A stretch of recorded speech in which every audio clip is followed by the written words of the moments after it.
अल्हम्दुलिल्लाहिल्लज़ी जअलना मिनल मुतमस्सिकीना बिविलायति अमीरुल मुमिनीन। अल्लाहुम्मा इय्याका नअबुदु व इय्याका नस्तईन। अस्सलातु वस्सलाम बितहिय्यति वल इकराम अला अशरफिल अंबिया वल मुरसलीन व औलादिहि तय्यबीन अत्ताहिरीन अल मासूमीन। सुम्मा सलातु वस्सलाम अला अल सदीक़तुल मुबारका अल राज़ियतुल मर्ज़िया आलिमतु गैरे मुअल्लिमा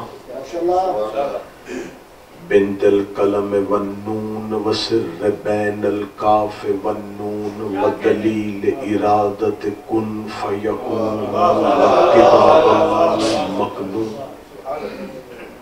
आयतुल्लाहिल उज़्मा व ज़ौजत आयतुल्लाहिल कुबरा मुहाफ़िज़तुन नबुव्वा व नाशिरतु विलाया उम्मुल किताब उम्मुल कुरआन उम्मुल अनवार उम्मुल आइमा उम्मुल मासूमीन उम्मुल अलूम उम्मुल हुदा उम्मुल हसन उम्मुल हुसैन उम्मुल मोहसिन उम्मुल अब्बास व उम्मे अबीहा अल सय्यदा फातिमा ज़हरा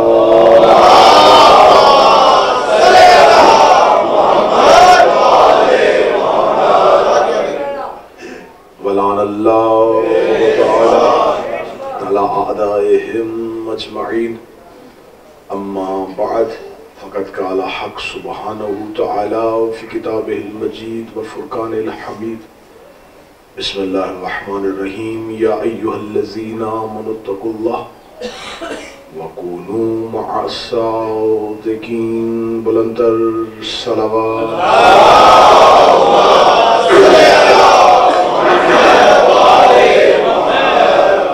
दुआए मालिकान ज़िक्र बंदगान ज़िक्र का वारिसान ज़िक्र की बारगाह में पेश होना कबूल फरमाए। आगाज़ादी इस इबादत का बेहतर से बेहतर अजर अता फरमाए। वाजिबुल एहतराम काबिल सद एहतराम सैयद इब्राहिम नकवी साहब इनके खानवादा की ये बिछाई सफ़े अज़ा रसूल की तैयबा और ताहिरा बेटी अपनी बारगाह में कबूल और मंजूर फरमाए। जो भी इनकी दुआएं हैं मालिक अपनी बारगाह में कबूल फरमाए। आप हाज़रीन व हाज़िरात मोमिनीन व मोमिनात जो इस मजलिस अज़ा में शरीक हैं, इस ज़िक्र के मुकम्मल फ़यूज़ व बरक़ात जो हैं वो मेरा मालिक आपका मुक़द्दर फरमाए। मेरा मौला इस अज़ाख़ाना इमामिया मिशन, इसके मुंतज़मीन, इसके मुतअल्लिक़ीन, इसके ओहदेदारान, बिलख़ुसूस सैयद आदिल शाह साहब, मेरा मालिक इन तमाम को बेहतर से बेहतर अंदाज में मज़हब आले मोहम्मद की खिदमत करने की सलाहियत अता फरमाए। हमें मारिफत आले बैत, मोहब्बत आले मोहम्मद, विलायत आले मोहम्मद नसीब फरमाए। वारिस के ज़ुहूर में ताजील फरमाए। दुआओं की कबूलियत के लिए मुमकिन हद तक बुलंद सलवात तिलावत।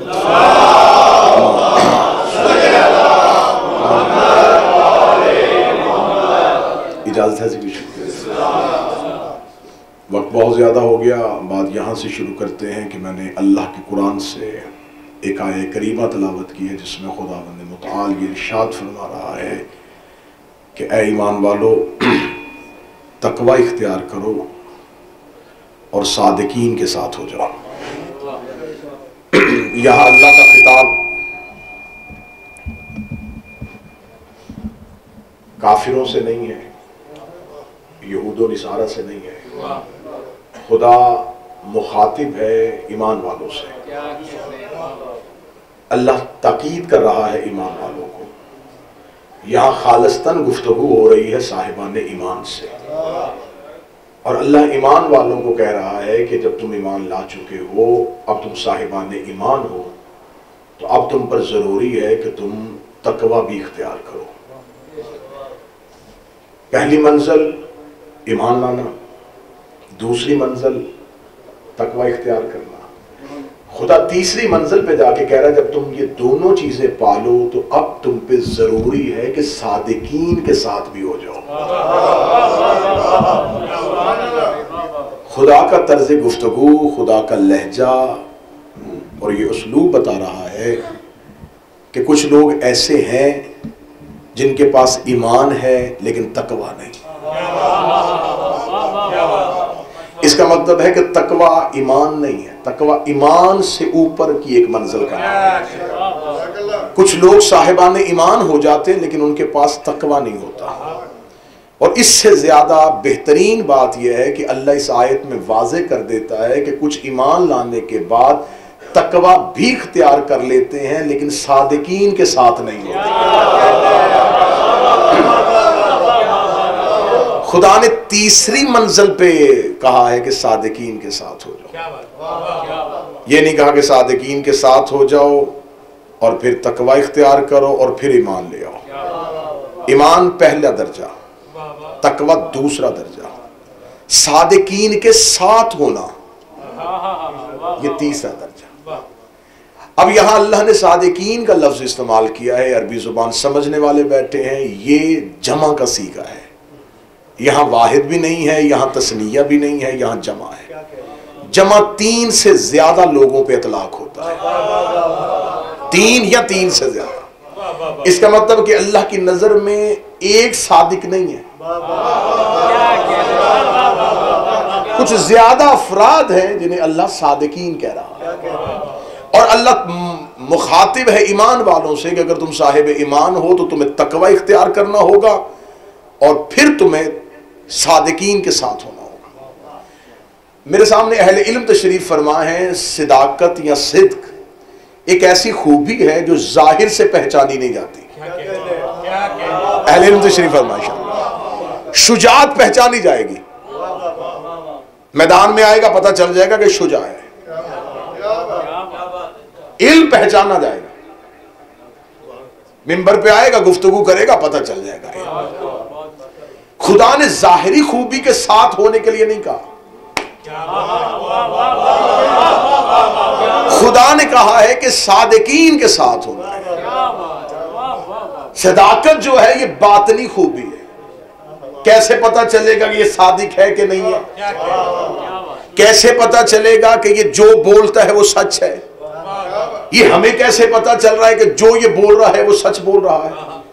तो मेरे मालिक तूने हमारे ऊपर एक कंडीशन लगा दी है, एक हद लगा दी है, इतलाक कर दिया है हमारे ऊपर कि हमने सादिकीन के साथ होना है। तो कोई भी खूबी कहता हम पहचान लेते, ये शुजा है, ये आलिम है, इसमें ये सिफ्त है।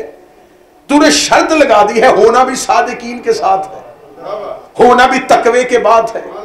इसका मतलब अगर तुमने सादिकीन के साथ ना हुए ना तुम्हें तकवा फायदा देगा ना तुम्हें ईमान लाना फायदा देगा। तो मेरे मालिक अगर इस आखिरी दर्जे तक हमने पहुंचना है तो हमें कहां जाएं? कैसे पता चले कि सादिकीन कौन से हैं? क्योंकि इस जमाने में हर कोई दावा कर रहा है कि मैं सच्चा हूं। मैंने इस माशरे में लोगों को कुरान पे हाथ रख के झूठ बोलते देखा है, एहराम की हालत में झूठ बोलते देखा है। तो हम कैसे पता चलेंगे ये बोलने वाला जो बोल रहा है वो सच है? तो खुदा ने कहा चलो मैं तुम्हें कुरान में ही इसकी एक निशानी देता हूं, एक वजाहत देता हूं। खुदा ने कुरान में एक वाकया लिखा और एक वाहिद इस्लाम की जंग है जो सदाकत की बुनियाद पे हुई है। मौला हुसैन इन हाथों को सलामत रहे। वाहिद एक जंग है जो शुजाअत की बुनियाद पे नहीं हुई, जिस जंग का म्यार ही सदाकत था। क्योंकि खुदा ने उसमें कहा था नेजा भाला तलवार लेके ना आना, सच्चों को लेके आना। यहां आपने बिस्मिल्लाह,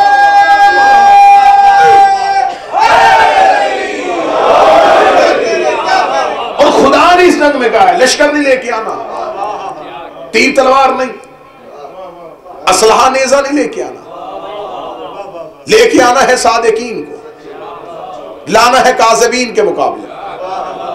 फिर अल्लाह ये फैसला करेगा कि सच्चा कौन है। दरूद सारे हज़रात मिलकर बुलंद आवाज से पढ़ें अल्लाह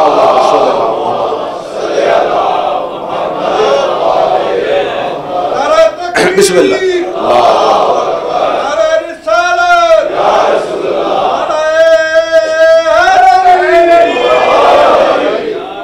पसंद है जी। यहां खुदा ने शर्त ये लगा दी कि मुबाहला के मैदान में ये फैसला ही सदाकत का। अब कुरान ने ये नस दे दी है, कुरान ने हमें ये कानून दे दिया है, कुरान ने पास कर दिया है कि मुबाहला में जो गए हैं वो अल्लाह की नजर में सादिकीन है। अब ये अल्लाह की नजर में सादिकीन है और खुदा चाहता है वकूनु मअ सादिकीन, तुम्हें सादिकीन के साथ हो। ये मैंने तमहीद क्यों पढ़ी, ये मैंने मुकद्दमा क्यों पढ़ा, मेरा मौजू मुबाहला नहीं, मेरा मौजू ये है क्योंकि इस मजलिस का उन्वान है करबला वालों का 10वां। हमें यहां जहां गम मनाना है वहां उस फलसफे की जरूरत है, उस फिक्र की जरूरत है कि करबला ने शऊर क्या दिया है, करबला ने जो इंसानियत को झंझोड़ा है वो पैगाम क्या, क्या करबला सिर्फ स्याह लिबास और मातम और गिरिया के लिए है? ये मोहब्बत हुसैन है और ये मोहब्बत में सब जायज है। हमारा लिबास बदलना, हमारा गिरिया और मातम करना, हमारा आहो बका करना, ये मोहब्बत है। मकसद हुसैन कहीं और है। अब हमने मकसद हुसैन को समझना है कि करबला में वो मकसद क्या था। अब इसके लिए मुख्तलिफ किस्म की सोचें, मुख्तलिफ किस्म की आपके सामने सवालात आएंगे। करबला क्यों हुई? इनकार बैत। करबला क्यों हुई? इक्तदार की वजह से। करबला क्यों हुई? इमाम हुसैन जुल्म के खिलाफ लड़ना चाहते थे। हमें देखना यह है कि आखिर करबला में बुनियादी इख्तिलाफ था क्या। खालिस्तान इल्मी मजलिस पढ़ना चाहूंगा अगर आप तवज्जो फरमाएं। करबला में मकसद क्या था? यजीद क्या चाहता था? एक अमूमी जवाब जो कौम में पाया जाता है वो ये है कि वो चाहता था हुसैन अलैहिस्सलाम बैत करे और हुसैन बैत नहीं करना चाहते थे। इनकारे बैत मकसद हुसैन नहीं है। क्योंकि मैं बहुत से ऐसे अफराद को तारीख में जानता हूं जिन्होंने बैत भी नहीं की और जिंदा भी रहे, नहीं बैत की। यजीद ने उनसे भी मुतालबा किया बैत का, अब्दुल्लाह इब्न जुबैर जिंदा रहा। बड़ी बड़ी बरजस्ता शख्सियात थी जिनसे मुतालबा था बैत का, उन्होंने नहीं किया और जिंदा भी रहे। मकसद हुसैन कहां पे खड़ा है? क्यों इमाम हुसैन अलैहिस्सलाम ने क़याम किया? 3 राज हम समझेंगे। पहला राज हमें समझना पड़ेगा गदीर, फिर करबला, फिर शाम। ये एक तसलसल का नाम है। इसमें से एक कड़ी भी अगर हम ना समझे तो इसका मतलब हम किसी को भी ना समझे। गदीर में क्या हुआ था, करबला क्यों बर्पा की गई और सैयदा शाम तक क्यों गई? ये 3 सवाल है जो तारीख इंसानियत पे आज भी चमक रहे हैं। तीनों सवालों के जवाब हमारे पास मौजूद है लेकिन मुख्तसर इख्तिसार के साथ। पहला सवाल गदीर क्यों हुई? मौला अमीरुल मोमिनीन की विलायत का ऐलान करना था, हाकमियत का ऐलान करना था, मौलायत का ऐलान करना था, इसके लिए नहीं हुई। मैं इस जवाब से मुतमिन नहीं। अगर गदीर सिर्फ मौला अली की विलायत और इमामत और हाकमियत और मौलायत का ऐलान था तो इससे पहले नबी अपनी जिंदगी में यह ऐलान बहुत दफा कर चुके हैं।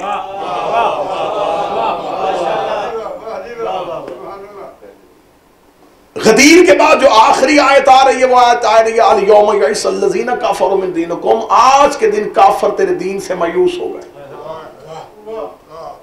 हमारे पास गदीर ये पहुंची कि रसूल अल्लाह ने मौला अली की मौलायत का ऐलान किया, लोग परेशान हो गए, लोग खौफजदा हो गए और खुदा ने कुरान में कहा दीन से तेरे मायूस हो गए हैं। फिर उसके बाद उनके दिल में अली की दुश्मनी आ गई, अली की औलाद की दुश्मनी आ गई, रसूल की दुश्मनी आ गई और फिर इस पूरे निजाम को लपेटने की कोशिश की गई जो अल्लाह खिलाफत और इमामत की सूरत में अली को दे रहा था। मैं इस सवाल को यहीं पे आपके सामने रखना चाहता हूं। अगर गदीर सिर्फ मन कुन तो मौला फहाजा अली मौला पे खड़ी है कि सिर्फ उस दौर के लोगों के लिए अली को मौला मानना मुश्किल था और ये हदीस सुन के वो परेशान हो गए थे कि रसूल अली को मौला बना रहा है और वो परेशान हो गए, वो घबरा गए। इससे ज्यादा खतरनाक हदीस नबी अपनी जिंदगी में कह चुके थे। लफ्ज मौला तो बड़ा आसान था। इस्लाम की पहली दावत में रसूल कह रहे हैं या अली अंत खलीफात मिन बादी व वसी व वजीरी, अली आप मेरे बाद मेरे खलीफा हैं, मेरे वसी हैं और मेरे वजीर हैं। ये लफ्ज मौला से ज्यादा मुश्किल लफ्ज है। या अली अंत मिन्नी बे मंज़िलत में हारून में मूसा, अली तेरी मुझसे निस्बत वही है जो हारून को मूसा से है। ये मौला से ज्यादा खतरनाक है। या अली तेरी मिसाल मेरी उम्मत में काबा की तरह है। ये लफ्ज मौला से ज्यादा वजनी हदीस। रसूल की 23 साल की मदनी जिंदगी में हजारों ऐसी हदीसें हैं जो फजाइल अली के बाब रसूल ने पढ़ी। वो लफ्ज मौला से भी ज्यादा खतरनाक है। रसूल अली को भरे मजमे में अखी भाई कह चुके हैं, दावत शीरा में अपना जानशीन कह चुके हैं, शबे हिजरत मर्ज़ातुल्लाह का मिस्ताह कह चुके हैं, यसूबुद्दीन कह चुके हैं, कायद गुलम जलीन कह चुके हैं, फातिह दरैन कह चुके हैं, नुक्ता बाय बिस्मिल्लाह कह चुके हैं, दारुल हिकमा कह चुके हैं, बाब इल्म कह चुके हैं, मिसले काबा कह चुके हैं, मिसले हारून कह चुके हैं। इतनी हदीसें जिन लोगों ने रसूल की जुबान से अली की फजीलत में सुन ली थी, लफ्ज मौला उनके लिए मुश्किल क्यों था?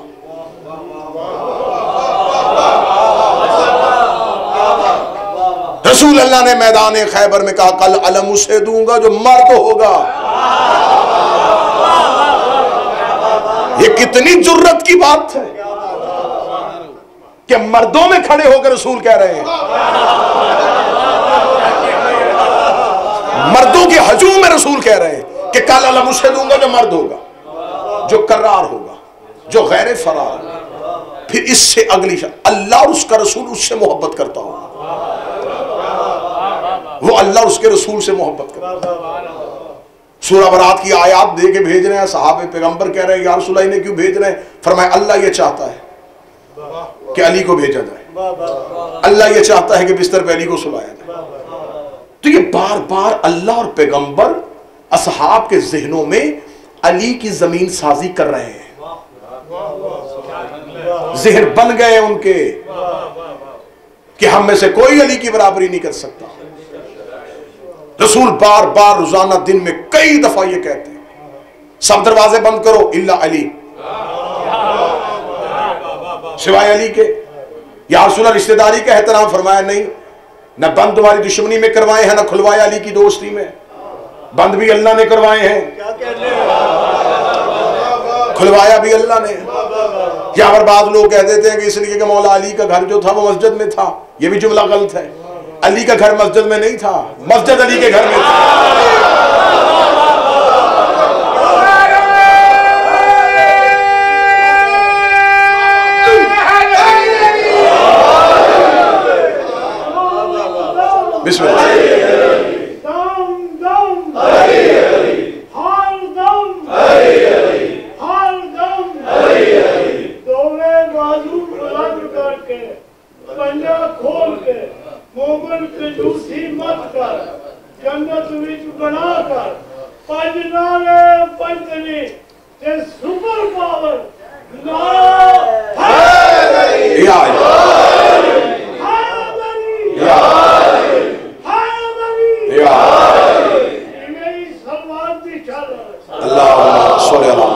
मालिक सेहत के साथ जिंदगी दे।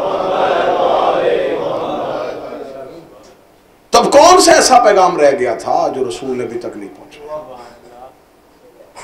अली का घर मस्जिद में नहीं, मस्जिद अली के, मस्जिद ने अली को हुजरा नहीं दिया था, अली ने मस्जिद को अपना सेहन दिया था। मस्जिद के मुल्हका क्वार्टर अली का घर नहीं, अली ने अपने घर का सेहन अल्लाह के घर को दे दिया था। अली अल्लाह के घर में रहते थे। तो जुमला बेहतर कर ले कि आज के बाद कोई ये ना कहे कि सिर्फ अली ही अल्लाह के घर में आए, हसन भी अल्लाह के घर में आए, हुसैन भी अल्लाह के घर में आए हैं, अब्बास भी अल्लाह के घर में आए। तो ये दरवाजे बंद करवा रहे हैं, मौला अली के घर का खुलवा रहे हैं, ये सब कुछ क्यों हो रहा है? ये फजीलतें नहीं है, ये फजाइल, इतने फजाइल, इतने फजाइल, इतने फजाइल। क्या? क्योंकि मेरा मौजू तवील है और मैं मुख्तसर कर रहा हूं इख्तिसार के साथ। इससे ज्यादा अहम मौलायत तो लफ्ज ही कोई नहीं। लफ्ज मौला तो उनके लिए वजनी था ही नहीं। फिर खुदा कह रहा है काफिर तेरे दीन से मायूस हो गए, और फिर उसके बाद अली की दुश्मनी फैल गई, रसूल की दुश्मनी फैल गई, और यकदम इस्लाम का पूरा शहराजा जो है बिखर गया। किस वजह से? सिर्फ लफ्ज़ मौला पे। इसका मतलब गदीर शीयों तक भी नहीं पहुंची। मैं पूरी जिम्मेदारी के साथ कह रहा हूं, शीयों के पास गदीर इतनी मुख्तसर है कि मन कुन तो मौला से शुरू होती है, फहाजा लिल मौला पे खत्म हो जाए। जाए जाके तारीख उठा के देखें और किताबें पढ़ के देखें, क्या रसूल सिर्फ मिंबर पे और ये लफ्ज का और चले गए? 3.5 घंटे का खुतबा रसूल ने दिया। आज खुतबा गदीर जिस किताब में लिखा है, कम से कम 13 सफ़ों में लिखा है। जिसने भी खुतबा गदीर लिखा है, खुतबा गदीर की शरह लिखी है, जाओ जाके पढ़ो। तो क्या रसूल अल्लाह ने सिर्फ मन कुन तो मौला कहा? इसका मतलब शीयों ने भी सिर्फ फहाजा अली मौला तक बात पहुंची तो इन्होंने भी दौड़ लगा दिया। मर्जी का जुमला आ गया, बस इससे आगे चले जाए। गदीर खत्म हो गई। दुश्मन ने छुपाई थी अली की दुश्मनी में, ये मोहब्बत अली में छुपाई नहीं गई, गफलत का शिकार हो गए। इस गदीर के अंदर पूरा इलाही निजाम पड़ा है, पूरा इस्लाम का निसाब पड़ा हुआ है, पूरा हिदायत का बंदोबस्त पड़ा हुआ है। तो वो क्या सिर्फ मन कुन तो मौला फहाजा अली मौला था? और अल्लाह ने कुरान में कह दिया यौम यईसल्लज़ीना कफ़रू मिन दीनिकुम, कि आज काफिर तेरे दीन से मायूस हो गए हैं और अब ये तुझसे दुश्मनी करेंगे, अब ये तेरे कत्ल का मंसूबा बनाएंगे, अब ये अली से दुश्मनी करेंगे, अब ये औलाद अली को कत्ल करेंगे। क्या सिर्फ इसी चीज का नाम गदीर है? तो फिर इमाम मिशन में ये जुमला आज दीवारों पर रकम करके जा रहा हूं कि गदीर में रसूल ने सिर्फ अली की मौलायत का ऐलान नहीं किया। गदीर में रसूल अल्लाह ने मौला अली के लिए खुतबा देते हुए रसूल ने अली को दोनों हाथों से उठाया, उठाने के बाद आयत कुरान को पढ़ा, अन्नबी औला बिल मोमिनीन मिन अनफुसिकुम, नबी तो मोमिनीन की नफ्सों से ज्यादा तुम्हारा हकदार है। अल्लाह मौला है, अल्लाह मेरा मौला है, व अना मौलाकुम, मैं तुम्हारा मौला हूं, व मन कुंतु मौलाहु फहाजा अली मौला, फिर जिसका मैं मौला हूं उसका ये अली मौला है। ये कहने के बाद नबी चुप रहे हुए। नबी ने वैसे ही अली को हाथों में उठाया हुआ था, और उठाने के बाद नबी ने फरमाया जुमले आज भी किताब न पढ़ना, तुम्हारे हाथ में सेल फोन है, अभी निकाला गूगल से जाकर खुतबा गदीर अपनी मर्जी की जुबान का तर्जुमा निकालना, लफ्ज नबी के वहां पर मौजूद है। रसूल ने फरमाया मन कुंतु मौलाहु फहाजा अली मौला, जिसका मैं मौला हूं उसका ये अली मौला है। इसके बाद इसका बेटा हसन मौला है, उसके बाद उसका बेटा हुसैन मौला है, उसके बाद उसका बेटा मौला है, उसके बाद उसका बेटा मौला है, उसके बाद उसका बेटा मौला है, और फिर आखिर में वो आएगा जिसका नाम मेरे नाम के साथ मिलता होगा, जो मेरे दीन को बाकी अदियान पे गालिब करेगा, ज़मीर को अदल और इंसाफ से भर देगा।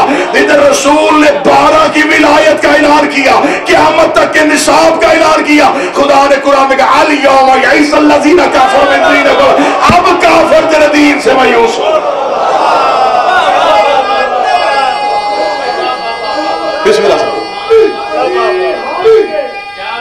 बिस्मिल्लाह।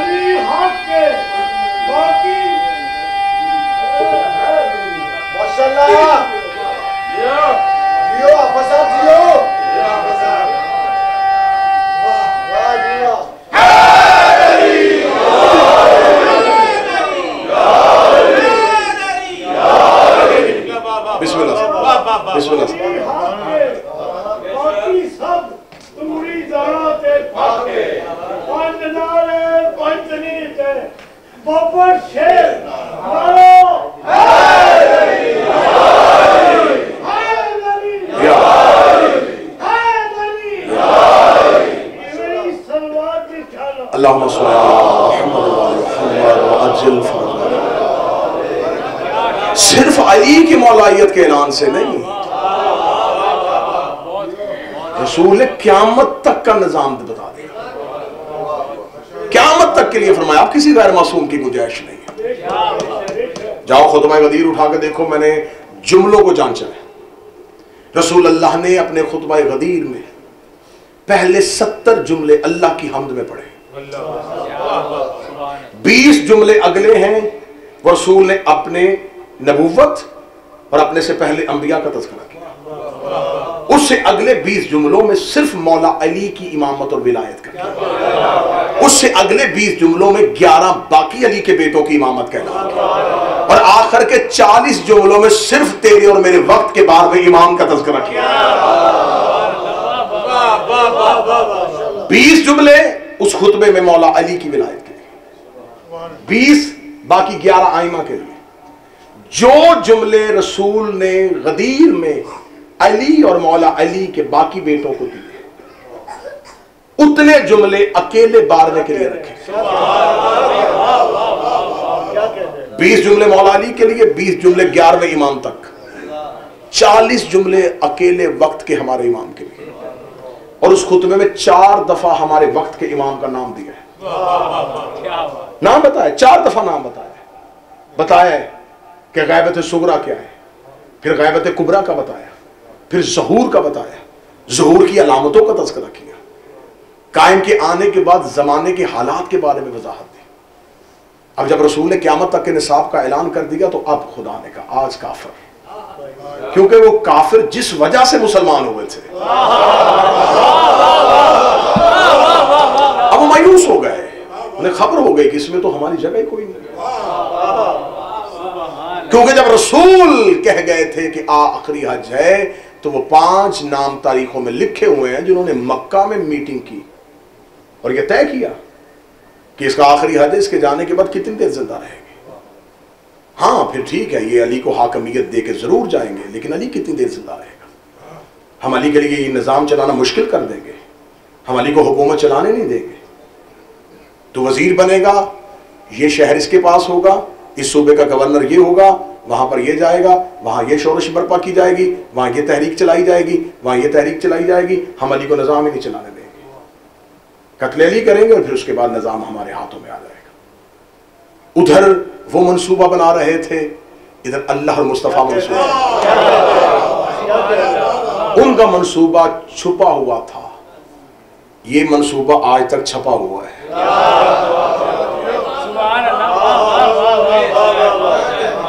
शाया करवा दिया अल्लाह ने कि हमारा मंसूबा ये है। अब जब 12 के 12 की इमामत और विलायत का ऐलान हुआ तो अब इस आयत को पढ़ने और सुनने का लुत्फ आएगा। अल यौमा अकमलतु लकुम दीन, अब हमने दीन को मुकम्मल कर दिया। व अतममतु अलैकुम नेमती, अब हमारी नेमतें तमाम हो गई। अरबी जुबान समझने वाले अतमम तो ये लफ्ज आ गया तो इसको अगर हम अपनी अपनी मुख्तलिफ जुबानों में करेंगे तो मुख्तलिफ जुबानों में, मसलन अरबी में कहेंगे तो अरबी में अगर आप किसी से कहेंगे मुझे ये चीज दे, उसके पास ना होगा खलास, फारसी खत्म शुद, इंग्लिश दी एंड। बस अतमम का यही तर्जमा है। खुदा ने जब रसूल ने 12 का ऐलान किया, खुदा ने कहा खलास, दी एंड।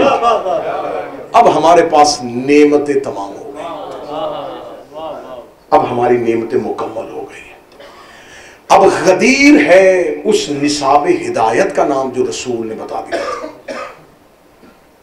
अब इसके अगला तसलसल, इसकी अगली कड़ी जब मिलेगी, गदीर के बाद अगली कड़ी है करबला।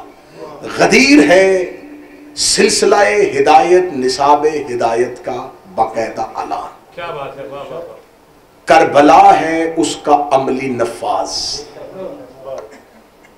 करबला में इमाम हुसैन अलैहिस्सलाम ने इनकार बैयत, हुकूमत का इनकार नहीं हो रहा। फरमाया जो इख्तियार हमारे पास है हम इस इख्तियार को अब नाफिज करेंगे, इस विलायत को नाफिज करेंगे। इमाम हुसैन अलैहिस्सलाम करबला पहुंचते हैं। अब इससे अगला एक दौर शुरू होता है, क्योंकि मजलिस का उन्वान है शोहदाए करबला का 10वां। क्या करबला के बाद करबला खामोश हो गई? नहीं। करबला के बाद, असरे अशूर के बाद ही तो करबला उभरी है। असरे अशूर के बाद तो फलसफा करबला शुरू हुआ है। वहां क्या था? रसूल। अब ज़हन रखिएगा, वहां कौन थे? रसूल। ऐलान जाहिरी तौर पे एक अली का, हकीकी तौर पे 12 के 12 अलियों का। कैसे? हाथों में उठा के। कौन? जमाने का नबी, वक्त की हुज्जत, उस दौर के अली को हाथों पे उठा के बता रही है कि इस्लाम बचेगा इस निजाम के साथ। हमारे अल्लाह के पास ये निजाम हिदायत अभी मौजूद है, जाओ अपने जबर और अपने तगूसे को टकराए इससे। रसूल ने उसकी विलायत का ऐलान किया। करबला में कत्ले हुसैन के बाद इन्होंने कहा जिसका ऐलान किया था खत्म कर दिया, अब ये निजाम कैसे चलेगा? अब जले हुए खैमों से एक बस्तूर की आवाज आई। गदीर में रसूल ने अपने हाथों में अली का हाथ बढ़ाया था, इसने पुश्त पे अगले इमाम को उठाया, दोनों हाथों को बढ़ा के ऐलान कर दिया, हाजा इमाम, ये अब अली इमाम है। इसका मतलब है कि अब ये तसलसल आगे चला, इसको निजाम को नाफिज करने वाली उस शहजादी का नाम है बिन्ते अली। अब हुसैन के लिए लफ्ज़ फातिह करबला इस्तेमाल नहीं हुआ, शहीद करबला। फातिह का लफ्ज या अली के साथ आया है या अली की बेटी के साथ। लड़े अली के बेटे थे, फातिह अली की बेटी है। लड़े तो रसूलुल्लाह के बेटे हैं। जंग तो हजरत अब्बास ने की है, जंग तो हजरत इमाम हुसैन ने की है। फातिह ये शहजादी क्यों बन गई? इस बीबी ने शाम फतह कर लिया। ये यकीन कीजिएगा मेरी कौम के नौजवानों, ये फातिह शाम किसी का मोहब्बत से दिया हुआ टाइटल नहीं। ये बिल्कुल ऐसा ही ओहदा है, ऐसा ही टाइटल है जैसे अली के पास फातिह खैबर व खंदक है। इस शहजादी के पास फातिह शाम। शाम क्या था? मैं बड़ी मुख्तसरन उसकी तारीख पढ़ दूं। ये शाम क्या था? ये इस्लाम के मरकज मदीना के मुकाबले पे मलूकियत ने जिस शहर को आबाद किया, जिस मुल्क को आबाद किया, उसे शाम कहते हैं। जिसको पहली खिलाफत के दौर में जिसका आगाज हुआ, इसके पीछे क्या राज था, इसके पीछे क्या दुश्मनी थी? ये बनी उमैया जो शाम जाके मुंतकिल हुए, जो उन्होंने शाम हिजरत की, इनके शाम जाने की वजह क्या थी? इनके शाम जाने की पीछे वजह थी जब रसूल ने मक्का फतह किया। सुबह से लेकर शाम तक कैदी आते रहे। या रसूलुल्लाह इसने आपके खिलाफ अशार पड़े थे, फरमाया माफ किया। या रसूलुल्लाह इसने आपके रास्ते में कांटे बिछाए थे, माफ किया। या रसूलुल्लाह इसने आपके सर पे पत्थर मारे थे, माफ किया। या रसूलुल्लाह जिसने मस्जिद में गंदगी फेंकी थी, माफ किया। सुबह से लेकर शाम तक मुजरिम आते रहे, माफ किया, माफ किया, माफ किया, माफ किया, माफ किया। मक्का में आवाज गूंज गई, वो माफ कर रहा है। खबर उस तक पहुंच गई जिसे अपनी माफी की उम्मीद नहीं थी। उसे खबर हो गई ये तो सबको माफ कर रहा है। उसे कहा कोई मुझे भी ले जाओ, देखते हैं मुझे भी माफ करेगा। अब तारीख इंसानियत सर झुकाए हुए खड़ी है, क्योंकि जो बैठा हुआ है वो शहनशाह नहीं, वो जिल्ले सुबहानी नहीं, उसके सर पे ताज नबूवत है, उसके सीने पर रहमत लिल आलमीन का तबका सजा। पत्थर मारने वालों को माफ करना आसान था, जिसे अब बुलाया जा रहा है। इसके घर के जबड़ों पे अभी भी कुछ लहू लगा हुआ है। क्या कहने,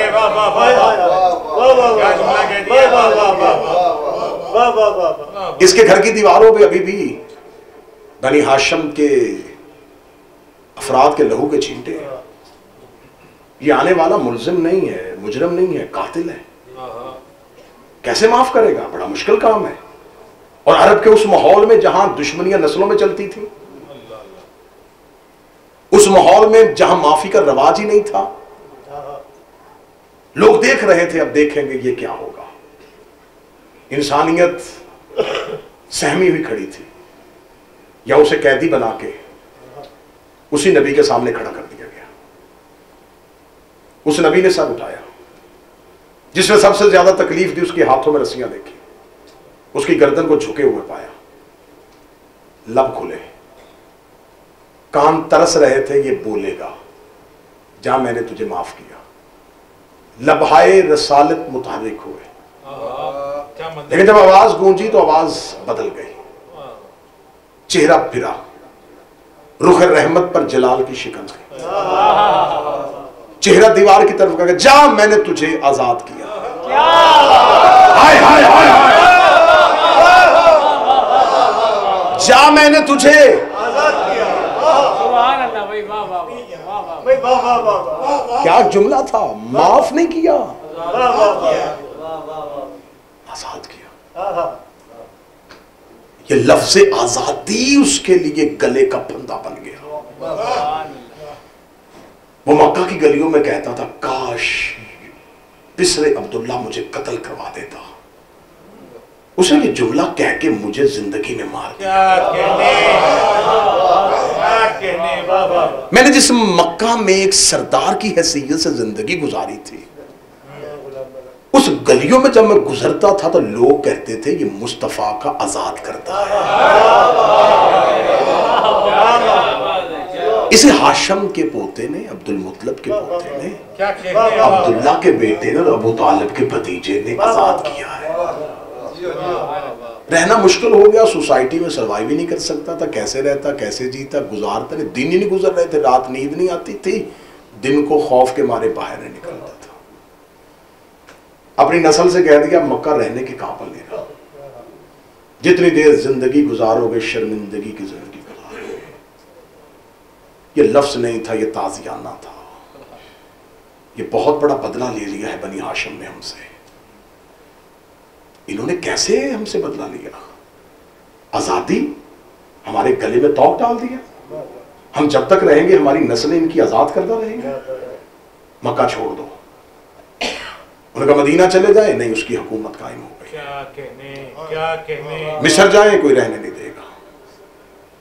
जाओ कहीं जाके किसी जागीर को आबाद करो। मरते हुए एड़ियां रगड़ते हुए बिस्तर पे अपने बेटे को वसीयत कर रहा था, अपने आप को इतना मजबूत कर लेना। बनी हाशिम से ये बदला जरूर लेना, क्योंकि हम अरबों के यहां बदला नस्लों में भी चला जाता है। नस्ल ने हिजरत की और हिजरत करके शाम चले गए। पहली खिलाफत का दौर आया, इन्हें पता चल गया कि निजाम हिदायत अपने मरकज से हिल चुका है। क्या कहने इन्होंने इनसे भीख मांगी कि क्या अगर आप हमें थोड़ा सा हिस्सा दें तो हम तुम्हारे इख्तिदार को मजबूत कर सकते हैं। पहली खिलाफत ने रहने की जगह और दूसरी खिलाफत ने इख्तिदार मुंतकिल कर दिया। तीसरी खिलाफत के दौर में ये मजबूत हो गए। अब ये खानदान नहीं था, ये हुकूमत में बदल गया था। अब इनके पास एक शहर नहीं था, एक सल्तनत के बादशाह बन चुके थे। दिलों में वही नस्ल दर नस्ल बुग़्ज़ से बनी हाशिम पल रहा था। बदला लेंगे, बदला लेंगे, बदला लेंगे। मदीना के मरकज में इन्हीं के खानदान का एक फर्द खलीफा रसूल बन चुका था। ये मदीना तक पहुंचना चाहते थे, या उस फर्द का कत्ल हो गया। खिलाफत वहीं अपने मरकज पे वापस चली गई। इन्होंने साजिश और तहरीक बर्पा की और अमीर अल मोमिनीन को अपना कैपिटल तब्दील करना पड़ा। जमाना कहां से जाके अली ढूंढेगा? क्या कहने? अली ने जिस मदीने को बतौर इस्लामिक कैपिटल चेंज किया था, दोबारा आज तक नहीं बन सका। अमीर अल मोमिनीन कूफा आते हैं और इनके सीनों में वो कसक, वो दुश्मनी, जा मैंने तुझे आजाद किया, जा मैंने तुझे आजाद किया, बदला लेंगे, बदला लेंगे, बदला लेंगे। जमल में साजिश की और सफीन में लश्कर लेके उतर आए। ये चाहते थे कि हम अली को कैदी करें, हाथों में रस्सियां पहनाएं, शाम तक लेके जाएं, शाम में खड़ा करें, जैसे हमारे दादा को रसूल ने कहा था वैसे ही हम कहेंगे, जा हमने तुम्हें आजाद किया। अमीर अल मोमिनीन की साजिश को समझ चुके थे। अली जमल में लड़े, अली सफीन में लड़े। 40 हिजरी सजदे में अली ने अल्लाह के होने की गवाही दे दी। क्या कहने? क्या कहने? अब सल्तनते हिदायत का दूसरा ताजदार मनसब हिदायत में तशरीफ फरमा हो चुके थे। क्या कहने? इन्होंने हसन के इर्द गिर्द असहाब की खंदक खोदी। क्या कहने?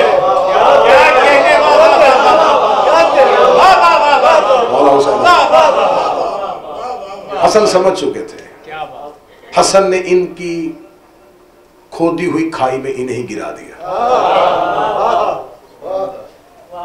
हसन ने इलाही नुमाइंदा होने की हैसियत से इब्लीस के नुमाइंदे के साथ एक मुआहिदा कर लिया।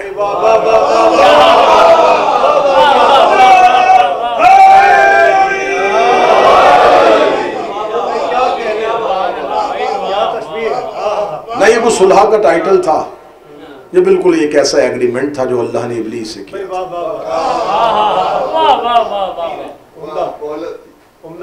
करने के बाद चाहते थे कि किसी न किसी तरीके से हसन को कैद करें और कैद करके शाम ले जाए, नहीं हो सका। निजाम हिदायत का तीसरा ताजदार आ गया और वो हसरत लेके शाम में मर गया। जाता जाता हसरत अपने बेटे को बतौर वसीयत दे गया। क्या बड़ी कोशिश की थी, बाप ने न कर सका। 20 साल मैंने बड़ी तहरीक चलाई, कामयाब ना हो सका। अब तुम इंतजार ना करना, तुम देर ना करना, मेरे मरने के बाद मेरी आंखें बंद हों, इक़्तिदार तेरे दरवाजे पे आएगा, लम्हा देर किए बगैर बनी हाशिम के किसी फर्द को शाम ले आ। सिर्फ इतना कह देना, जहां हमने तुम्हें आजाद किया समझ तूने जमल जीत ली, तूने सफीन जीत ली, तूने बदर जीत ली, तूने ओहद जीत ली। वो जो ही तख्त पे बैठा उसने खत लिख दिया, खत मदीने पहुंच गया। हुसैन इब्न अली ने मदीना छोड़ दिया।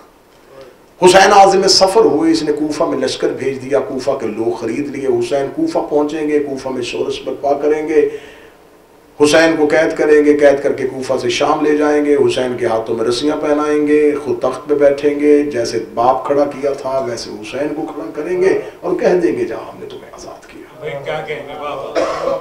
हुसैन जहां ये पहुंचना चाहते थे ये पहुंच गए, और हुसैन जहां आना चाहते थे वहां उतर गए। सरजमीन नैनवा ने हुसैन के पांव चूमे, करबला के सहरा ने उड़ के हुसैन का इस्तकबाल किया, फुरात की मौजों ने हुसैन को लब्बैक कहा। हुसैन इब्न अली वहां ठहर गए। कत्ले हुसैन के बाद इसने कहा, हुसैन के कत्ल के बाद कौन बचा? उन्होंने कहा पिसरे हुसैन, फर्जंदे हुसैन, नाम अली। क्या कहने बाबा। जैसे का मकसद कामयाब हुआ, ले आओ इसी को शाम। लेकिन शाम से पहले ऐलान करवा देना, पता चल जाए कि वो आ रहा है, ताकि हमारी 40 हिजरी का अली की शहादत के बाद मेरे बाप की मेहनत, और 40 से पहले 11 हिजरी से लेके ये 61 हिजरी तक 50 साल की बनी उमैया के दिल में फैली हुई बुग़्ज़, अदावत, आज उसका अमली मुजाहरा है। जैसे जैसे कारवाने तौहीद और काफिला वहदत शाम की तरफ बढ़ रहा था, जमाना समझ रहा था ये कैदी कैद होके आ रहे हैं। हक ये था कि ये कातिलों को उल्टे पांव उनके घरों तक लेके आए। काफिला वहदत शाम के बाहर पहुंच चुका था और मनादी हो चुकी थी, ऐलान हो चुका था, जिसने बनी उमैया का रोब देखना उस शाम पहुंचे। वज़रा बुला लिए गए थे, रऊसा बुला लिए गए थे, अकाबरीन बुला लिए गए थे, शोरा बुला लिए गए थे, खतीब बुला लिए गए थे। शाम शहर सरकारी गेस्ट हाउस का दर्जा रख चुका था। क्या कहने। घरों में मेहमान आ चुके थे, बाजार भर चुके थे, दरबार सज चुका था, और वो कारवाने वहदत करीब आ रहा था, और इनके दिलों में दुश्मनी और अदावत जो है वो बढ़ रही थी। भड़ास निकलने का मौका है, अब बुग़्ज़ निकलेगा, अब बदला लेंगे, अब बदला लेंगे, अब बदला लेंगे। इधर बदले की तड़प थी और उधर भी इंतकाम था। बनी हाशिम के अफराद शाम शहर में दाखिल हो चुके थे। गुजारते गुजारते बाजार से दरबार में लेकर, दरबार के मरकजी दरवाजे में ये काफिला पहुंचा। इसने सर पे अपने बाप का ताज रखा, कांधे पे अपने बाप की दस्तार ली। बनी उमैया के शजरा खबीसा का वारिस तख्त पे आया, और इसने तख्त पे आके कहा कि अब पूरा दरबार भरा हुआ है, आज बदला है, आज बदला है, आज बदला है। लोग नहीं जानते थे कि मक्का में क्या हुआ था, किसी को नहीं पता था फतह मक्का क्या है। शाम वालों ने शाम का इस्लाम देखा था, मदीने वालों ने मदीने का इस्लाम देखा था, कूफे वालों ने कूफे का इस्लाम देखा था। नामा नगार था कोई नहीं, खबर एक शहर से दूसरे शहर पहुंचती नहीं थी। जो ही ये तख्त पे बैठा, काफिला वहदत दरबार के अंदर दाखिल हुआ। सैयदुल साजिदीन, ज़ाहिरी तौर पे मैं फ़ज़ाइल पढ़ रहा हूँ, जो कोई कमर है और सजाद पढ़ते आ रहे हैं, इसके अंदर से खून खोला। इसने कहा मेरा बाप सर उठा के आया था, ये आ गया है अली का बेटा, ये आ गया है हुसैन का बेटा, ये आ गया है मुस्तफ़ा का बेटा। इसने कहा उठ मेरा दादा देख बदला लेने लगा, उठ मेरा बाप देख मैं बदला लेने लगा हूँ। सजाद जैसे जैसे तख्त के करीब बढ़ते जा रहे थे, इसके दिल में वो इंतकाम की आग भड़कती हुई आ रही थी। वही बदला, वही मक्का का फतह, वो जहां मैंने तुझे आजाद किया, आज वही जुमला मैं वापस लौटाऊंगा। इन्होंने तो थोड़े से लोगों में कहा था, देखो मैंने शाम भरा हुआ है, पूरी दुनिया की खबर पहुंचेगी। बनी उमैया ने बदला ले लिया। चलते चलते सैयदुल साजिदीन इसके तख्त के सामने आके खड़े हो गए। इसने अपने अंदर से अपने इंतकाम की आग को अल्फाज की सूरत दी और वो लफ्ज इसके दिल से निकल के इसके हलक की तरफ सफर करना शुरू हुए। इसके अल्फाज अब इसकी जुबान की नोक पे पहुंचे थे और ये कहने वाला था कि जा मैंने तुझे आजाद किया। या सैयदुल साजिदीन के पीछे से पर्दे से का हाथ आया, उसने सैयदुल साजिदीन को अपने कांधा पकड़ के हिलाया और हिला के सज्जाद को अपने सामने से हटाया। हटा के वो शहजादी ने इसकी तरफ देखा, यब्नतुल का, वो हमारे आजाद करदा गुलाम के बेटे, यब्नतुल का,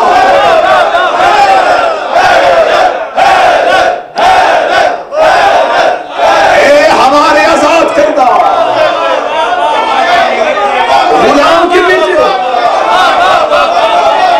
तू तख्त में बैठा है गुलाम ज़ादा।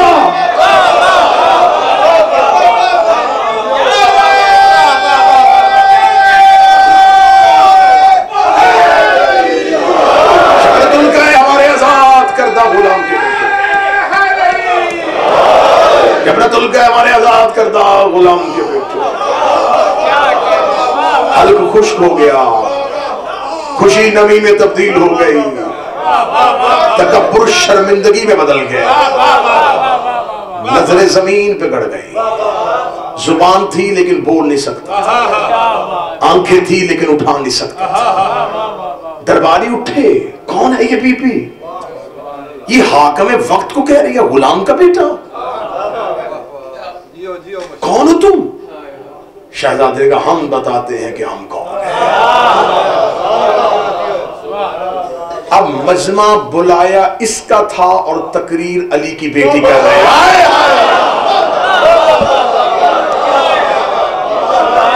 मजमा इसका बुलाया था, तकरीर अली की बेटी कर रही है। शहजादी ने तकरीर शुरू की,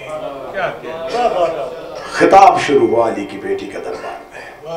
बीबी कहती, सुनो शाम वालों, शायद तुम तक ये खबर न पहुंची हो, शायद तुम्हें इन्होंने नहीं बताया, फतेह मक्का पे मेरे नाना ने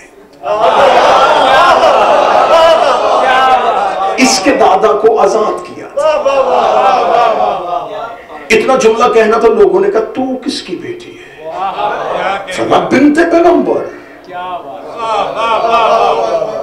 मैं रसूल की बेटी हूं। उन्होंने कहा अच्छा, वो रसूल जो मक्का में था, क्या उसका खानदान अभी मौजूद है? फरमाया हम हैं वही वाले, हम हैं खाना काबा के मतवल्ली, हम हैं शजरा तैयबा के समर, हम हैं खानदान इब्राहीम, हम हैं नस्ल इस्माइल, हम हैं सफा की औलाद, हम हैं मरवा की औलाद, हम हैं खानदान वही वाले, हम हैं अल्लाह के बरगज़ीदा अफरार।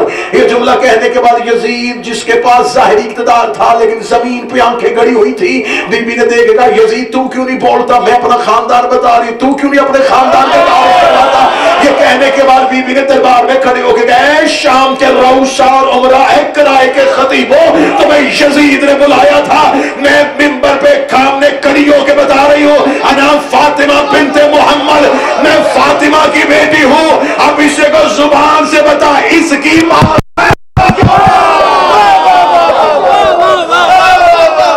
अब ये बताए ये किसका बेटा है? मैं बता रही हूँ मैं अली की बेटी, मैं बता रही हूँ मैं हसन की बेटी। इतना जुमला कहना था, ये दरबार आखिरी जुमले दरबार में खामोशी, एक सुकून तारी हो गया। ये गुलाम का बेटा है, ये 40 साल से हमारे ऊपर जो हुकूमत कर रहे थे,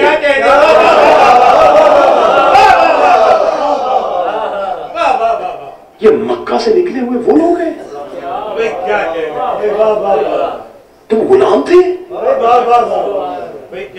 तुम तो कह रहे थे कि हम रसूल के खानदान से हैं, कौन हो तुम लोग? अब इसने देखा कि दरबार की हालत बदल गई है। इसने अपने खानदानी वजीर को खड़ा किया, जल्दी कर बचाओ मुझे, इससे पहले कि अली की बेटी मेरे दरबार का मंजर तब्दील करे। उठा, उसने कहा सुनो शाम वालों, सुनो सुनो सुनो, खामोश हो जाओ। यकीनन ये ठीक कह रही है, ये बिन्ते मोहम्मद है, लेकिन मैं ये कहना चाहता हूं कि जब अल्लाह ने नबुव्वत बनी हाशिम में रखी तो बनी उमैया ने उस ओहदे का एहतराम किया और बनी हाशिम के उस फर्द को नबी माना और उसकी नबुव्वत का कलमा पढ़ा। जब अल्लाह ने वही इख्तियार बनी उमैया को दिया तो बनी हाशिम ने वो क्यों नहीं किया जो बनी उमैया ने किया था? जब इख्तियार इख्तियार अल्लाह ने इन्हें दिया तो बनी उमैया कबूल करे, और जब अल्लाह इख्तियार बनी उमैया को दे तो बनी हाशिम कबूल क्यों ना करें? अल्लाह ने उन्हें नबूवत दी थी और अल्लाह ने इन्हें खिलाफत दी है। ये जुमला वो था जिसने दरबार के दोबारा माहौल को बदल दिया। लोग कहेंगे हाँ हाँ हाँ ये होना चाहिए था। अगर इसके दादा ने इनके नाना को नबी माना था तो जब इख्तियार इनके पास आया तो अब ये क्यों नहीं मान रहे? हाँ हाँ हाँ इसके इख्तियार को मानना चाहिए, हाँ मानना चाहिए, कानून में बात हाँ बिल्कुल ठीक है, मानना चाहिए इसके इख्तियार को, मानना चाहिए इसके इख्तियार को, मानना चाहिए इसके इख्तियार को, मानना चाहिए। ये लफ्ज इतना गूंज रहा था दरबार के अंदर, जिसने शाम की जामिया मस्जिद उम्वी को देखा हुआ है, इतनी आवाज गूंज रही। अली की बेटी देखती, यजीद मैं इन सवालों का जवाब देना चाहती हूँ लेकिन तेरे दरबार में शोर बहुत है, ये शोर खामोश कर। उसने लोगों से खामोश हो जाओ, जवाब देने लगी है। अब चेहरे पे इत्मीनान आया, क्या देगी जवाब इसका? वजीर को शाबाश दी, जीत लिया तुमने दरबार को, माहौल बदल दिया तुमने। लोग खामोश, हाँ क्या कहना चाहती है ये बीबी, क्या कहोगी? बोल लगी बीबी का नहीं, ये तेरे दरबार में रोशनदानों से हवा आ रही है,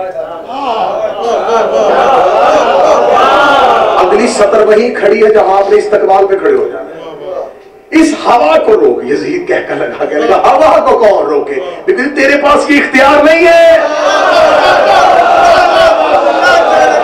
क्या जुमला कहा जा रहा है? जब अल्लाह ने इन्हें इख्तियार दिया है तो इस बीबी का तेरे पास इख्तियार नहीं है। अच्छा तू ऐसे कर, तेरे दरबार में तेरे सिपाही घोड़ों पे हैं, घोड़े अपने पांव उठा उठा के जमीन पे मारे अपने सिपाहियों से, घोड़ों को तेरे दरबार में ऊंट खड़े, ऊंट अपनी गर्दनों को हरकत दे रहे, उनकी गर्दनों में गले में घंटियां शोर कर रही है। ऊंटों को कहे गर्दनों को रोके।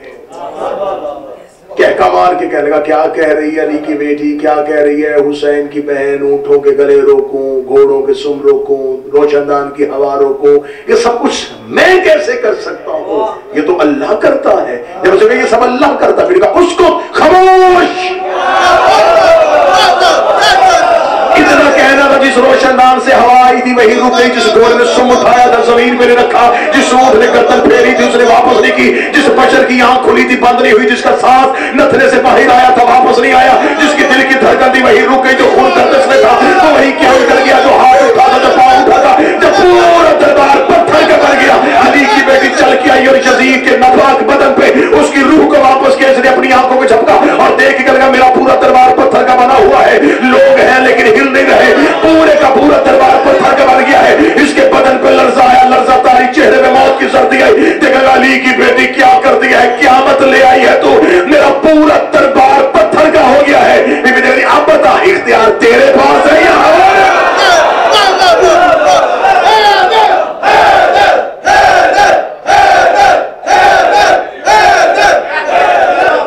अब बता इख्तियार तेरे पास है या हमारे पास है?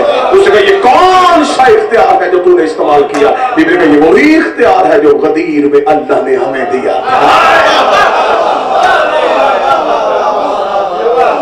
ये है वो इख्तियार जो गदीर में अल्लाह ने हमें दिया। ये है वो इख्तियार जो मेरा भाई करबला में तुम्हें मनवा रहा था। तू करबला आ जाता, हुसैन तुझे मनवा देता। तेरी फिक्र बदलने के लिए ज़ैनब को शाम आना पड़ा। जो काम बनी हाशिम की तलवारों ने नहीं किया, अकीला बनी हाशिम के अल्फाज ने कर दिया।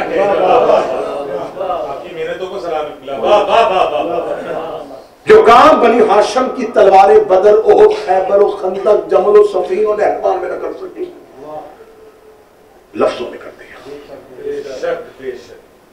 दो तकरीरों ने रुख बदल दिया। मेरा मौला तुम्हें ले जाए हरमाए मुक़द्दस में। करबला में हुसैन के गुंबद पे अलम है, हजरत अब्बास के गुंबद पे अलम है, काज़मैन अलम, सामिरा अलम, मशहद अलम, दो गुंबदों पे ताज है।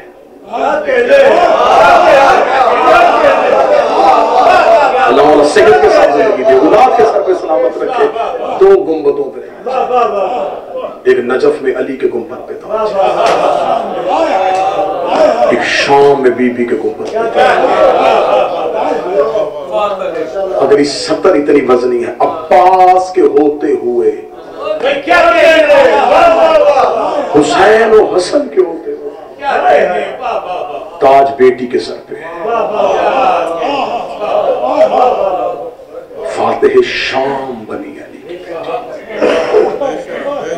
इलाही निजाम का तहफ़्फ़ुज़ किया, नशर किया इलाही निजाम को, बपा की करबला, फैलाई करबला। दो हस्तियां करबला के बाद करबला के नशर व अशरात के इदारे को चलाती रही, सज्जाद हुसैन। मेरे लाखों सलाम उस हुसैन के असीर बेटे को,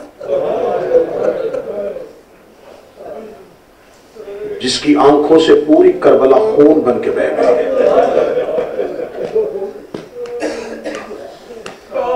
अगली 70 अज़ादारों के लिए, और यकीनन अज़ादार ही इस लफ्ज़ की कदर करेंगे, शोहरा तशरीफ फरमाए, मनकबत खां तशरीफ फरमाए, मेरे भाई शादमान रजा, भाई जिंदे रजा, बब्बर अब्बास, इमरान नकवी, अल्लाह जिंदगी सेहत के साथ है भाई असलम हाशिम को शेर पे तशरीफ फरमाए। सादात व गैर सादात मैं सतर कहने लगा, जितना खून हुसैन के बदन से निकला था उतना सज्जाद की आंखों से बहा।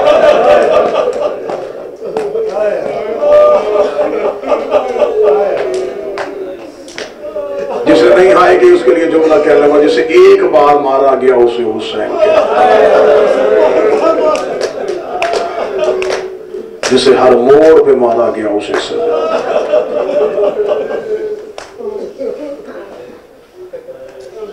हुसैन ने कहा था कि मेरी कमर टूट गई,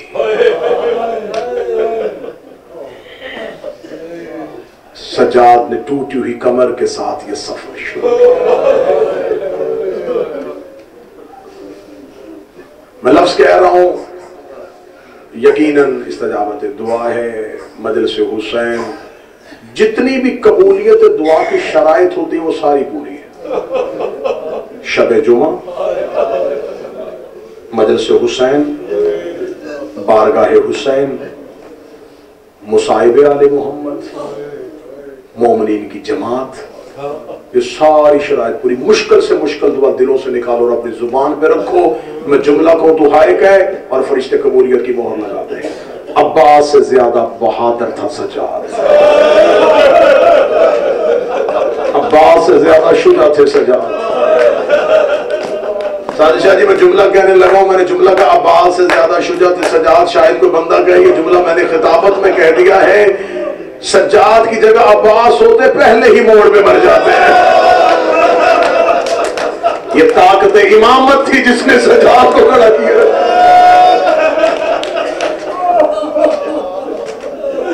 जो करबला से कूफा और कूफा से शाम और शाम के बाजार, किन किन मंजिलों से नहीं गुजारा इन्होंने हुसैन के सज्जाद, किन किन मनाजिल से नहीं गुजरा हुसैन का ये बेटा। यही वजह पलट के वापस मदीने आए। साहबी ने पूछा मौला सबसे ज्यादा तकलीफ कहाँ आई? 3 बार का अशाम अशाम अशाम। मौला सबसे ज्यादा रोए कहाँ? फरमाया अशाम अशाम अशाम। मौला आज तक वो कौन सा मंजर है जो नहीं भूल रहा? फरमाया शाम शाम।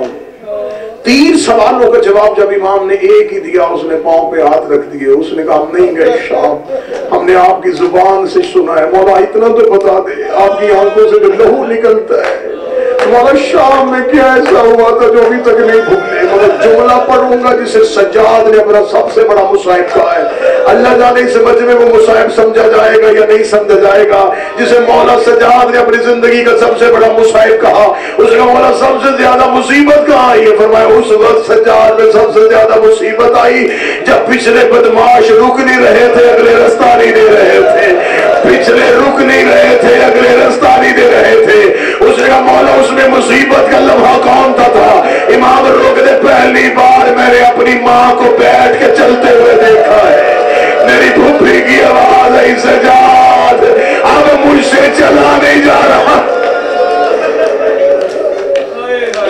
जमीन पे बैठ के चली अली की बेटी।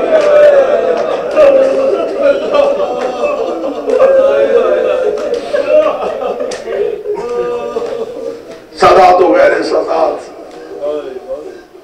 हम मुसाहिब किताबों में पढ़ते हैं, हौसला नहीं होता। शाह साहब के मिंबर पे कैसे पढ़े, डर लगता है। ये बड़े नरम दिल की है, ये हुसैन की नाज वाली कौम है। एक एक रवायत को पढ़ के छोड़ देते हैं, नहीं ये मिंबर से नहीं पढ़ी जा सकती। मैं एक जुमला कह देता हूं यार, इतना ज़हन में रखना, जिस सज्जाद ने अकबर की मौत बर्दाश्त कर ली थी, जिसने बाबे की 13 ज़रबे बर्दाश्त कर ली थी, जिसने गाजी की कटती हुई लाश बर्दाश्त कर ली थी, कुछ तो शाम में हुआ है जो उसका जिगर फट गया। क्या हुआ है शाम में जो सज्जाद करबला में लहू नहीं रोए? वो शाम की गलियों में खून रोते रहे। अगर तेरी आंखें फुरात बनने के लिए तैयार है, शाम में हम सिर्फ आपके डर से पढ़ देते हैं, पत्थरों की बारिश हुई है। मिंबर पे मेरे सर पे कुरान ले आओ, मुझे अलमों वाले अब्बास की कसम है, सिर्फ पत्थरों की बारिश नहीं है। शाम की कमीनी औरतों ने कपड़ों को आग लगा के अली की बेटियों पे फेंकी है। जिसके हाथ में खौलता हुआ पानी था उसने वो फेंक दिया, जिसके हाथ में पत्थर था उसने पत्थर मारा, जिसके हाथ में वजनी बर्तन था उसने बर्तन फेंका। मौला सजाद कहते जब हमने बाजारे शाम अबूर किया, दीवार के साथ खड़ी थी अली की बहू बेटियां। सजाद कहते मैं पहचान ही नहीं सका इनमें अकबर की मां कौन है, असगर की मां कौन। इतनी जख्मी हो गई अली की शहजादियां,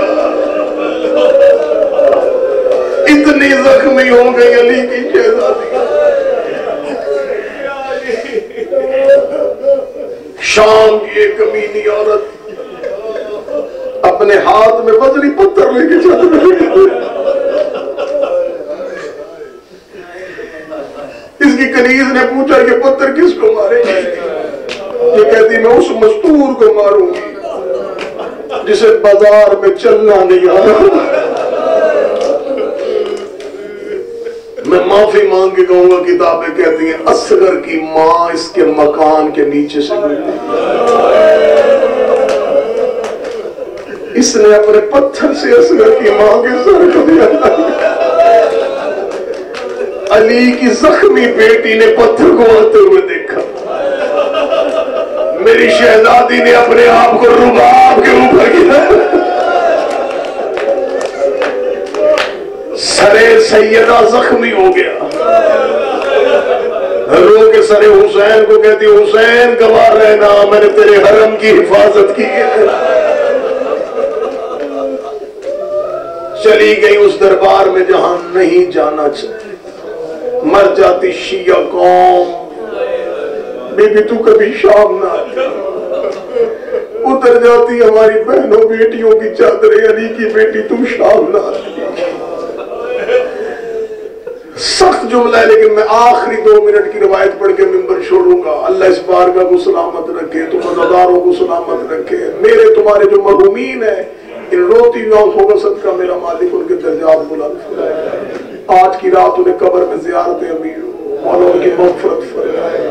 मेरा मौला हमसे राजी हो जाए, हमारे गुनाह माफ कर दे, हमारी तौबा कबूल कर ले, हमें हुसैन के ज़दारों में से चुन ले, हमें हुसैन के नौकरों में से चुन ले। दरबार के अंदर आई अली की बेटियां, ये कमीना 17 सीढ़ियां ऊंचे तख्त पे बैठा हुआ था। मैं जुमला पढ़ नहीं सकता, मैं गैर सैयद हूं, मेरा दिल घबरा रहा है। इस मलाउन के हाथ में शराब का जाम था, इसने शराब का जाम तख्त में रखा, दीवार के साथ खड़ी थी कुरान की आयतें।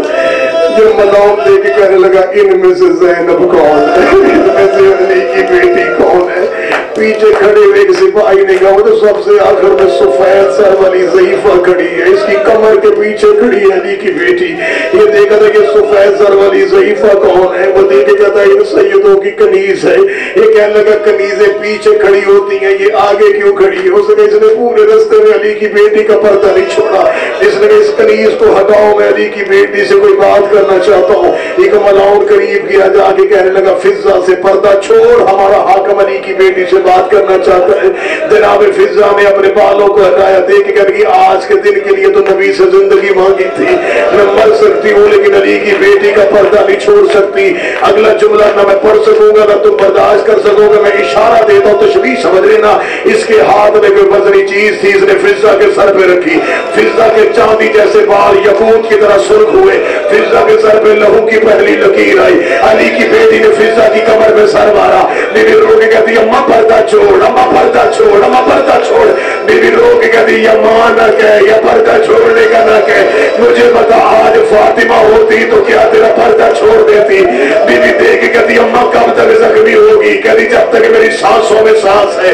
बीबी देख कहती अम्मा किसी को बुला ले। बीबी ने एक बताए देखा, बीबी फिजा कहती इस दरबार में कोई हबश का रहने वाला है।